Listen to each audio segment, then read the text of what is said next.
शुरुआत एक बड़ी खबर के साथ ज्ञानवापी मामले से जुड़ी है।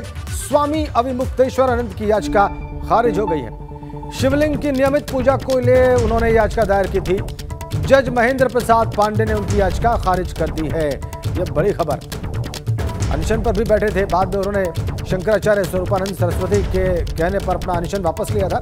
नीतीश पांडे हमारे वाराणसी संवाददाता इस वक्त हमारे साथ जुड़ गए हैं। क्या जज ने कहा है इस याचिका को खारिज करते वक्त नीतीश?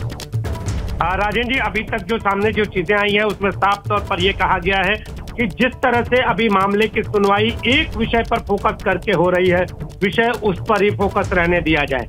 और जो अविमुक्तेश्वरानंद, स्वामी अविमुक्तेश्वरानंद की बात थी, तो उन्होंने पूजा पाठ के अधिकार को लेकर याचिका दायर की थी। जिस तरह से वो अनशनरत हुए, अनशनरत होने के तत्काल बाद उन्होंने याचिका दायर की और याचिका में साफ तौर पर यह कहा गया कि जब शिवलिंग मिल गया है तो उसके पूजा के अधिकार की अनुमति मिलनी चाहिए। जब ये मामला जिला जज के यहाँ ट्रांसफर हुआ था, तभी ये आशंका जताई जा रही थी कि कहीं ये याचिका खारिज न हो जाए।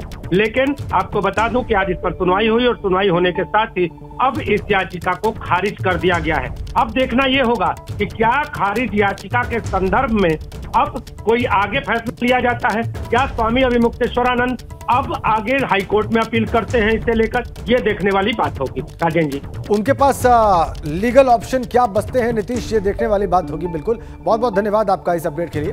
तो जज महेंद्र नाथ पांडे ने ये याचिका खारिज कर दी स्वामी अविमुक्तेश्वरानंद की, जिसमें उन्होंने पूजा अर्चना की मांग की थी, और ये कहते हुए खारिज की कि अभी जिस बिंदु पर फोकस करके सुनवाई हो रही है उसी बिंदु पर फोकस रखा जाए सुनवाई को। आगे बढ़ते हैं एक बड़ी खबर के साथ। हापुड़ से इस वक्त हमारे पास है विस्फोट में 13 लोगों की मौत का मामला है। यूपीएसआईडीसी के सहायक क्षेत्रीय प्रबंधक धीरज मिश्रा गिरफ्तार कर लिए गए। धौलाना थाना पुलिस ने गिरफ्तार किया है। रूही इंडस्ट्रीज के मामले में झूठी रिपोर्ट दी थी, इलेक्ट्रॉनिक्स उपकरण बनाए जाने की रिपोर्ट दी थी, करप्शन एक्ट सहित गंभीर धाराओं में मुकदमा दर्ज हुआ है। एएसपी हापुड़ सर्वेश मिश्रा ने इस बात की जानकारी दी। बड़ी खबर, इलेक्ट्रॉनिक्स उपकरण बनाए जाने की रिपोर्ट दी गई थी और इसीलिए गिरफ्तारी हुई है। बड़ी खबर हापुड़ से, विस्फोट में 13 लोगों की मौत के मामले में यह बड़ी कार्रवाई। यूपीएसआईडीसी के सहायक क्षेत्रीय प्रबंधक धीरज मिश्रा गिरफ्तार कर लिए गए। तस्वीरें देखिए आप गिरफ्तारी के बाद की। एएसपी सर्वेश मिश्रा ने इस बात की जानकारी दी है और गिरफ्तारी के बाद की तस्वीरें इस वक्त हमने आपकी स्क्रीन पर रखी हैं। बॉयलर में ब्लास्ट हुआ था, केमिकल फैक्ट्री में विस्फोट हुआ था, 13 मजदूरों की जान गई थी और उसी मामले में रिपोर्ट देने के मामले में यूपीएसआईडीसी के क्षेत्रीय प्रबंधक गिरफ्तार, भ्रष्टाचार का मुकदमा दर्ज। गिरफ्तारी के बाद की तस्वीरें धीरज मिश्रा की इस वक्त आपकी स्क्रीन पर। हमारे संवाददाता सनुज शर्मा फोन लाइन पर हैं। सनुज, एक बार हमारे दर्शकों को बताइए कि धीरज मिश्रा किस आरोप में गिरफ्तार हुए हैं? हाँ, देखिए, धीरज मिश्रा के खिलाफ वाकई एक बड़ा एक्शन हुआ है। शायद ऐसे एक्शन की उम्मीद नहीं की जा रही थी। करप्शन एक्ट सहित गंभीर धाराओं में उनके खिलाफ मुकदमा दर्ज हुआ है। यूपीएसआईडीसी में आपने देखा था कि किस तरीके से रूही इंडस्ट्री में विस्फोट हुआ था और इस विस्फोट में 13 मजदूरों की मौत हो गई थी और 15 से ज्यादा मजदूर घायल हो गए थे।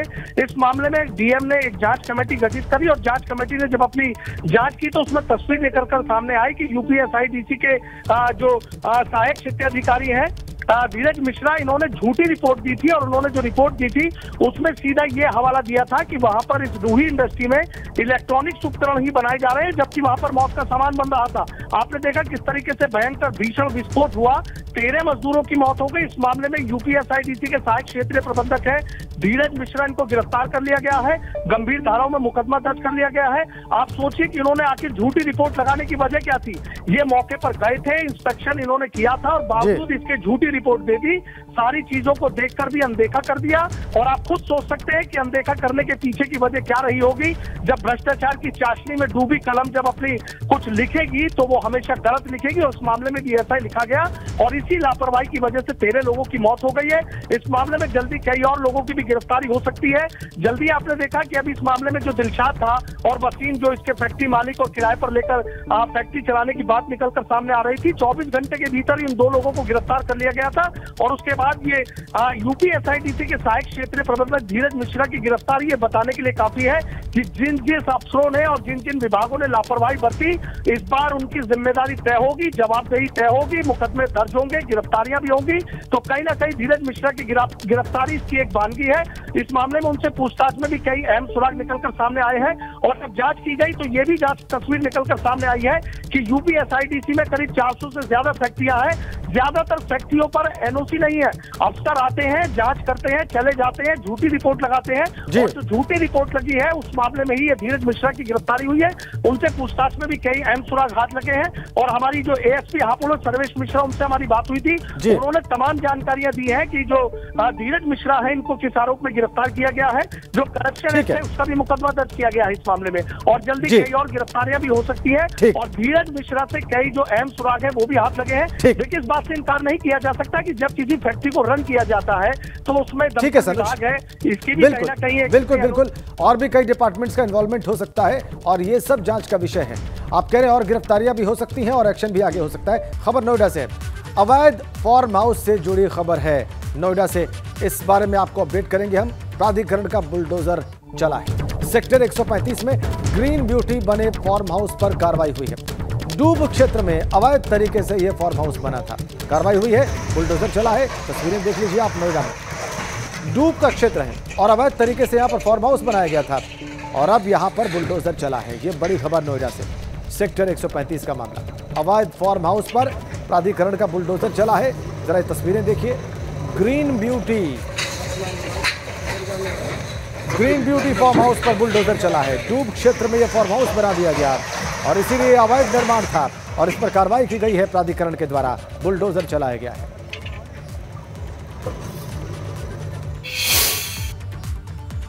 अगली खबर बिजनौर से है। अवैध रूप से बनी दुकानों पर प्रशासन का बुलडोजर चला है। नगर पालिका की जमीन पर भूमाफियाओं ने कब्जा किया हुआ था। पुलिस प्रशासन ने दर्जन भर दुकानों पर बुलडोजर चलाया है और कब्जा मुक्त कराया है। थाना सिवहारा के शुगर मिल चौराहे का सारा मामला है।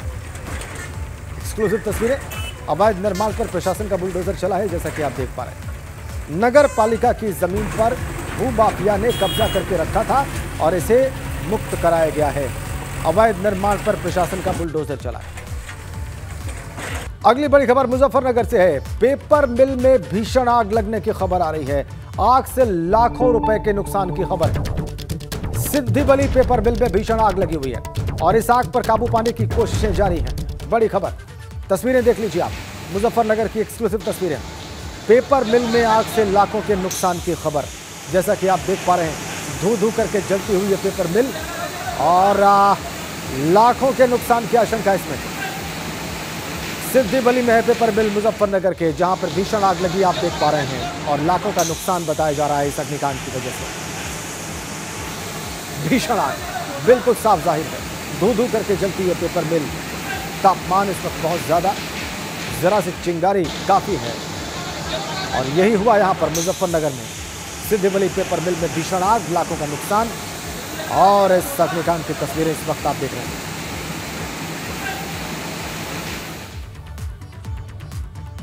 इधर नोएडा में पार्श्वनाथ सोसाइटी के 8वें फ्लोर पर आग लगी है। शॉर्ट सर्किट से आग लगने की आशंका है।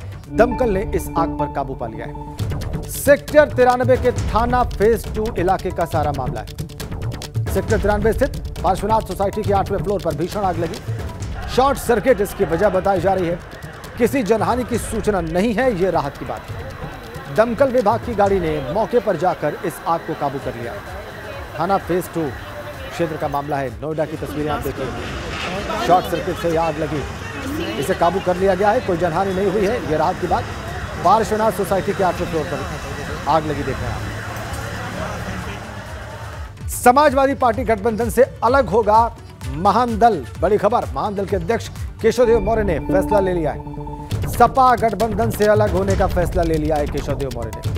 नाराज हैं इसलिए क्योंकि एमएलसी की सीट नहीं दी उन्हें समाजवादी पार्टी ने। विधानसभा चुनाव में महान दल को 2 सीटें मिली थी चुनाव लड़ने के लिए, दोनों सीटों पर उनको हार हाथ लगी।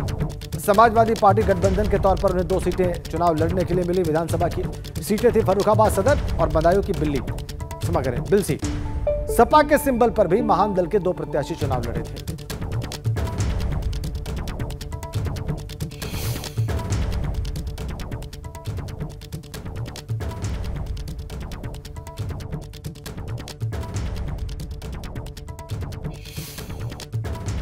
समाजवादी पार्टी गठबंधन में गहरी दरार पड़ती हुई नजर आ रही है। ऐसे में जब शिवपाल सिंह यादव ने अपनी राहें जुदा कर ली हैं, तो वहीं दूसरी तरफ केशव देव मौर्य महान दल के अध्यक्ष भी अब अखिलेश यादव से नाता तोड़ने जा रहे हैं। हमारे साथ हैं कि सर, एक दौर वो रहा कि जब आप लगातार कह रहे थे, लगातार आपका नारा भी था कि महान दल ने ठाना है समाजवादी सरकार लाना है, अखिलेश यादव को मुख्यमंत्री बनाना है, और अचानक से आप राहें जुदा कर रहे हैं। नाराज़गी की वजह क्या? देखिए, अचानक से कुछ नहीं होता। समाजवादी पार्टी गठबंधन में मुझे शुरू से ही सबसे अलग थलग रखा गया। जिस तरह जयंत जी को तवज्जो दी गई, उनकी रैलियां कराई गई, उनके साथ रथ यात्रा की गई, जिस प्रकार ओम प्रकाश राजभर जी को सम्मान दिया गया, जिस तरह इन सबको सीटें दी गई, कृष्णा पटेल तक सबको सीटें दी गई, मुझे नहीं दी गई। मैंने हमेशा आंख बंद करके समाजवादी पार्टी का और अखिलेश यादव जी का समर्थन किया, केवल इसलिए कि मैं भारतीय जनता पार्टी को रोकना चाहता था। लेकिन अपमान पर अपमान। मुझे याद है स्वामी प्रसाद मौर्य जी ज्वाइन किए जब भारतीय जनता पार्टी में, मैं समाजवादी पार्टी में भाजपा से आके, उस समय क्या मुझे नहीं बुलाया जा सकता? पूरे प्रदेश के मौर्य समाज के लीडर अखिलेश जी के साथ थे, तो मैं भी तो गठबंधन में था। क्या मुझे बुलाया जाता तो अपमान हो जाता अखिलेश यादव जी का या स्वामी जी का? मुझे भी तो बुलाया जा सकता था, लेकिन मुझे नहीं बुलाया गया। चुनाव के बाद सबको बुलाया गया। क्या माना जाए, स्वामी प्रसाद मौर्य को केशव देव मौर्य से ज़्यादा तवज्जो मिल रही है, ये वजह है नाराज़गी? बिल्कुल मिल रही है। चुनाव में जिन क्षेत्रों में, जिन विधानसभाओं में महान दल का मजबूत संगठन था, वहाँ भी स्वामी प्रसाद मौर्य जी से रैली कराई गई और केशव देव मौर्य को अलग थलग रखा गया। मुझे याद है, मैं बदायूं में बिलसी में मेरा बेटा चुनाव लड़ रहा था, मैं बिलसी कार्यालय पे बैठा था। 2 रैली हुई बदायूं में, लेकिन दोनों रैली अखिलेश यादव जी ने की, मुझे नहीं बुलाया। मैं जब बदायूं में बैठा हूँ तो नहीं बुलाया था। और तमाम सीटों पर समाजवादी पार्टी को मेरी वजह से फ़ायदा मिला, लेकिन मैं ये कह सकता हूँ कि अगर तवज्जो और दिया गया होता तो सरकार होती। और मुझे समाजवादी पार्टी ने अंधेरे में रखा, फिर भी मैंने उन्हें माफ़ कर दिया। मैंने क्या चाहते थे? आपको MLC चाहते थे? बिल्कुल चाहता था, बिल्कुल। मैंने कोई वादा किया? मैंने जब मैं गठबंधन में गया तो मैंने बिना शर्त गठबंधन किया था, लेकिन मैंने आदरणीय अखिलेश यादव जी से कहा था कि जब आप सरकार बना लें तो मैं आपसे, जब आप मुझे बुलाएंगे तो मैं आपसे ठीक से मांगूंगा, कस के मांगूंगा। तो उन्होंने कहा क्या मांगेंगे? हम कहते तब बताऊंगा। ठीक है, सरकार नहीं बनी, अगर सरकार बनती तो मैं मंत्री पद मांगता, लेकिन सरकार नहीं बनी तो आप जब नहीं देने लायक है तो मैं वो तो नहीं मांग रहा हूँ, लेकिन जो आप देने लायक हैं, जब राज्यसभा आप दे सकते हैं जयंत जी को, तो क्या इस चुनाव में आप सबको ज़्यादा सीट भी आपने दी? मैं नहीं रोया, जो बच्चा रोए उसे ही दूध मिलेगा, जो रोया उसे सीट मिली, जो नाराज़गी दिखाया, आपकी बेइज्जती किया, जो उसको सीट ज़्यादा मिली, जो कांग्रेस के साथ है हवाई जहाज़ में बैठ के प्रियंका जी के साथ चला गया उसे 31 सीट मिल गई। मैं आपके साथ ईमानदारी से रहा तो मुझे 2 ही सीट, वो भी मेरे मन की नहीं मिली। आगरा से नितिन उपाध्याय, ABP। खुल के बात की अपने मन की केशव देव मौर्य ने, अभी आपने देखी। इधर आज लखनऊ में सपा के 4 प्रत्याशियों ने MLC चुनाव के लिए नामांकन कर दिया है। सोबरन सिंह यादव ने नामांकन नहीं किया, सोबरन के बेटे मुकुल यादव ने नामांकन किया है। सपा से स्वामी प्रसाद मौर्य ने नामांकन किया, शहनवाज आलम और जास्मीन अंसारी ने भी अपना नामांकन दाखिल किया। आज अखिलेश यादव इस दौरान वहां पर मौजूद रहे। चारों चेहरे इस वक्त आपकी स्क्रीन पर। मुकुल यादव जो सोबरन सिंह यादव के पुत्र हैं, इसके अलावा शहनवाज आलम, जास्मीन अंसारी, स्वामी प्रसाद मौर्य, चारों ने नामांकन किया। चारों को बाद में बधाई और शुभकामनाएं दी अखिलेश यादव। पार्टी के सभी हमारे सदस्य जिन्होंने नामांकन किया है, मैं उनको बधाई देना चाहता हूं। मैं पार्टी के विधायकों को अब धन्यवाद देता हूं। स्वामी प्रसाद मौर्य जी बहुत ही सीनियर नेता हैं। वो दोनों सदनों में और सदन में समय समय पर अपनी बात रखी है उन्होंने। वो सरकार के कामकाज को भी समझते हैं और वो लीडर ऑफ ऑपोजिशन रह करके भी उन्होंने सरकारों को घेरने का काम किया है। समाजवादी पार्टी में आज वो हैं। हमें खुशी है कि जनता की आवाज़ को, किसान, मजदूर, नौजवानों के सवालों को अपर हाउस में बड़ी जिम्मेदारी के साथ रखने का काम करेंगे। आगे बढ़ते हैं। भारतीय जनता पार्टी ने विधान परिषद चुनाव के लिए उम्मीदवारों के नामों का ऐलान कर दिया है। यूपी से केशव प्रसाद मौर्य, दानिश अंसारी समेत उन तमाम मंत्रियों का भी नाम इस लिस्ट में शामिल है जिनको योगी सरकार में हुए मंत्रिमंडल में जगह मिली थी, लेकिन वो विधायक नहीं थे या उनका कार्यकाल खत्म होने वाला था। केशव प्रसाद मौर्य, चौधरी भूपेंद्र सिंह, दयाशंकर मिश्र, दयालु, जेपीएस राठौर, जसवंत सैनी, दानिश आजाद अंसारी, बनवारी लाल दोहरे और मुकेश शर्मा को विधान परिषद का उम्मीदवार घोषित किया गया है। देखिए आप तस्वीरें भारतीय जनता पार्टी के 9 उम्मीदवारों की विधान परिषद के लिए। नरेंद्र कश्यप मंत्री हैं, जसवंत सैनी भी मंत्री हैं, दानिश आजाद भी मंत्री हैं उत्तर प्रदेश सरकार में, और ये सभी विधान परिषद के उम्मीदवार हैं भाजपा के। ऐसे ही दयाशंकर मिश्र, दयालु, बीएल दोहरे, मुकेश शर्मा उम्मीदवार घोषित किए गए हैं भारतीय जनता पार्टी के द्वारा। सीधा आपको केंद्रीय मंत्री अनुराग ठाकुर की प्रेस कॉन्फ्रेंस में ले सकते हैं। एक ही आइटम,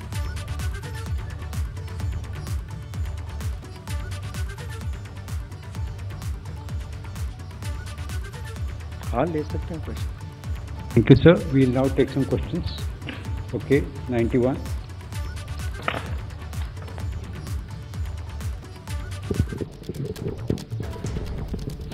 सर नमस्कार। नमस्ते। शिशिर जी सर, एमएसपी का बढ़ना, इसका एक पहलू ये है कि किसानों को ज़्यादा पैसा मिलता है, इस पर किसी को आपत्ति नहीं है, लेकिन एक इसका पहलू ये भी कि एमएसपी बढ़ने के बाद महंगाई दर पर भी इसका असर पड़ता है, और दूसरी तरफ किसानों को जितनी कमाई होनी चाहिए वो हो नहीं पाती क्योंकि बीच का चैनल उस तरीके का काम नहीं कर पाता है। इसको लेकर के आप क्या कहेंगे? अच्छा है शिशिर जी, आपने सवाल पूछा क्योंकि मैंने पहले भी अपनी बात में कहा, शायद मैं थोड़ा ज़्यादा तेज बोल गया इसलिए कहीं दिक्कत आई होगी। सब्सिडी में, फर्टिलाइजर सब्सिडी में जहां 1 लाख करोड़ रुपया पिछली बार सब्सिडी मिलती थी, इस वर्ष वो बढ़कर 2,10,000 करोड़ रुपया होगी। किसानों पर हमने फर्टिलाइजर के बढ़ते दाम जो दुनिया भर में बढ़े उसका बोझ नहीं पड़ने दिया, उल्टा उसकी सारा बोझ भारत की सरकार, मोदी सरकार ने वहन किया है। दूसरी ओर समय से पहले, बुआई से पहले हमने जो खरीफ फसलों के समर्थन मूल्य एमएसपी को आज घोषणा की है, तो जारी किए हैं, इससे भी किसानों को विश्वास दिलाया है कि दाम भी अच्छे मिलेंगे और खरीद भी होगी। मैंने पिछले कुछ वर्षों के आंकड़े इसलिए भी बताने चाहे आपको कि किस तरह से हमने दाम भी बेहतर कर दिए और इसकी खरीद को भी दुगने से ज़्यादा कर दिया है। इसलिए किसानों को मैंने परसेंटेज वाइज भी बताया कि लागत प्लस 50% मुनाफा तो मिनिमम मिल ही रहा है, उससे ज़्यादा भी 1.85 टाइम्स देने का काम भी मोदी सरकार के समय हो रहा है। अलग अलग फसलों में मैंने बताया, कहीं पे 1.75, कहीं पे 1.85, कहीं पे 1.59, तो ये भी सब हो रहा है। जैसे दालों की खरीद, अभी मैं ये आपके सामने एक चार्ट है, देखिए, ये एमएसपी पर दालों की खरीद में 74 गुना वृद्धि हुई है। 2009 से 14 तक 1.51 लाख मीट्रिक टन था, जो बढ़कर 112.63 लाख मीट्रिक टन 2016 से 2021 के बीच में हुआ, केवल 5 वर्ष। ये अपने आप में दिखाता है कि जो हम आयात पर निर्भर रहते थे, कि दुनिया भर से दालें मंगवाते थे, हमने अपने किसानों के लिए दाम बढ़ाए, उनकी भी आय बढ़ी और आयात पर निर्भर भी नहीं होना पड़ा। नंबर 125। सर, आपने आत्मनिर्भरता की बात की और दाल का तो हम लोग देख रहे हैं, इस पर भी एक बड़ा रोल रहा है कि इंपोर्ट बहुत अच्छा हुआ है। दाल जो इंपोर्ट नहीं हो पा रहे, उस दाल का प्राइस बढ़ रहा है, शायद आपको पता होगा, जैसे कि मसूर दाल है। और जब मैं ऑयल सीड की बात करें, हमने इस बार देखा कि जैसे इंडोनेशिया ने बैन कर दिया, हमारे यहाँ हाल खराब हो गई। So by when we can expect कि will be aatmanirbhar in oil seed? Even now we are 65% dependent after 8 years of this government. देखिए, उसमें जैसे मैंने पहले भी कहा कि 11,000 करोड़ रुपए का तो हम पाम ऑयल की जगह अगर मैं बात कर रहा हूँ, तो नॉर्थ ईस्ट के क्षेत्रों के लिए स्पेसिफिक तौर पर स्कीम को लाया गया है। एक फोकस्ड इम्प्लीमेंटेशन, जैसे आपने हमारे बाकी प्रोग्राम्स में भी देखा होगा कि एक और टेक्नोलॉजी का उपयोग करते हैं और 100% सशक्तिकरण की ओर ये सरकार काम करती है। चाहे वो शौचालय की बात थी, बिजली की बात थी। कानपुर में उपद्रवियों पर नकेल कसने के लिए पुलिस अपने इंतजामों को और पुख्ता करती जा रही है। सद्भावना चौकी के पास 5 ड्रोन्स लाए गए हैं, जिन्हें दादा मियां चौराहा, रूपम चौराहा, तलाक महल समेत अन्य जगहों पर लगाया जाएगा। एक ड्रोन से 8 किलोमीटर के एरिया को कवर किया जाएगा। कानपुर की नई सड़क में 3 जून को उपद्रव हुआ था, हिंसा हुई थी और इसकी निगरानी लगातार की जा रही है। अब कानपुर पुलिस ड्रोन से इसकी निगरानी कर रही है। आपको दिखाएं तस्वीर, इसी नई सड़क पर बवाल हुआ था, हिंसा हुई थी, पत्थरबाजी हुए थे, पत्थरबाजी के साथ साथ फायरिंग और बमबाजी भी हुई थी। तमाम अवैध इमारतें हैं जो ऊंची ऊंची इमारतों से पत्थर फेंके गए थे और उन ऊंची इमारतों पर अब निगरानी करने के लिए ड्रोन का इस्तेमाल किया जा रहा है। जो ड्रोन को संचालित कर रहे हैं उनसे बात कर लेते हैं। क्या नाम है आपका? सत्यम। सत्यम, ये जो ड्रोन है क्या किस लिए लाए आप? मेन हम लोग यहाँ पे कवरेज करने के लिए आए हैं कि यहाँ पे क्या क्या हो रखा था बीते कुछ दिनों में, तो उसको यहाँ लोकल पुलिस ने हम लोग को बोला कि इसको कवर करने के लिए, तो बस हम लोग हमारी टीम आई यहाँ पे कवर करने के लिए। क्या कवर होगा? जो कैमरा लगाया कितना देखेगा? मेन कैमरे की तो कोई रेंज नहीं है, आप इसको जहाँ तक ले जा सकते हो, पर ये है कि हाँ हेड टू हेड आपको जितना भी यहाँ का लोकल एरिया है वो पूरा दिख जाएगा। कितने किलोमीटर का रेंज कर लेगा कवर? मेन इसकी रेंज है 8 किलोमीटर। 8 किलोमीटर रेडियस में ये कहीं भी जा सकता है। 8 किलोमीटर तक इसको ऑपरेट कर सकते हैं? हाँ, ऑपरेट कहीं कर सकते हैं, यानी आसपास के कई क्षेत्रों तक ये कवर हो जाएगा। जी जी जी जी जी। ये देखिए, ये ड्रोन है 8 किलोमीटर तक के आसपास के एरिया को ये कवर कर लेगा। और नई सड़क रजवी रोड, तलाक महल और बेकनगंज, चमनगंज, दादा मियाँ चौराहा, यतीम खाना के आसपास का जो इलाका है, जो उपद्रवग्रस्त इलाका रहा है, जहाँ पर पत्थरबाजों ने माहौल बिगाड़ने में कोई कमी नहीं छोड़ी थी, ज़बरदस्त पत्थरबाजी की थी। ऐसे में अब ड्रोन का सहारा इन इलाकों में भी लिया जा रहा है। 8 किलोमीटर की रेंज है, यानी ये मान के चलिए कि पूरा एरिया कवर कर लिया जाएगा और इस ड्रोन के ज़रिए अब निगहबानी करी जाएगी। कोई भी व्यक्ति अगर शरारत करने की कोशिश करेगा तो उसकी शरारत को तुरंत कानपुर पुलिस पकड़ लेगी और उसको भी धर दबोचा जाएगा। कानपुर से कैमरामैन पंकज निगम के साथ रतीश त्रिवेदी, एबीपी गंगा।